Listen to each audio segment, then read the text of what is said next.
A pure devotee is never disturbed in any circumstances, nor is he envious of anyone, nor does a devotee become his enemy's enemy.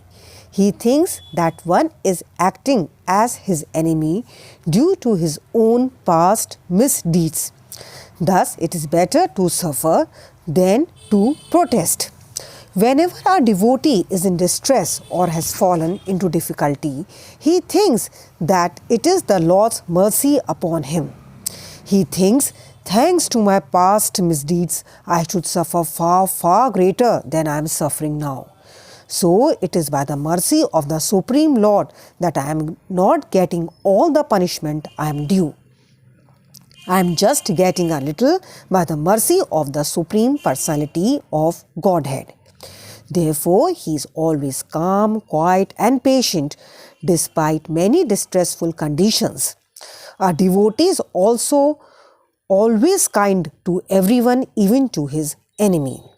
He does not identify with the body, therefore he is freed from the conception of false ego and is equiposed both in happiness and distress.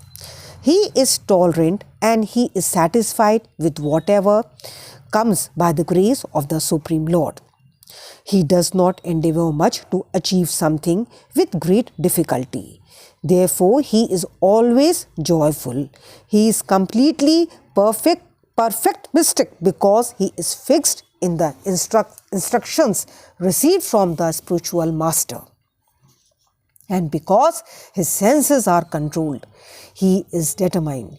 He is not swayed by false argument because no one can lead him from the fixed determination and devotional service. He is fully conscious that Krishna is the eternal Lord, so no one can disturb him. All his qualifications enable him to depend entirely on the Supreme Lord. Such a standard of devotional service is undoubtedly very rare, but a devotee becomes situated in that stage by following the regulative principles of devotional service. Furthermore, the Lord says that such a devotee is very dear to him, for the Lord is always pleased with all his activities in full Krishna consciousness. Krishna says, one who is not envious but who is a kind friend to all living entities, who does not think himself a proprietor, who is free from false ego and equal both in happiness and distress, who is always satisfied and engaged in devotional service with determination and whose mind and intelligence are in agreement with me. He is very dear to me. Hare Krishna.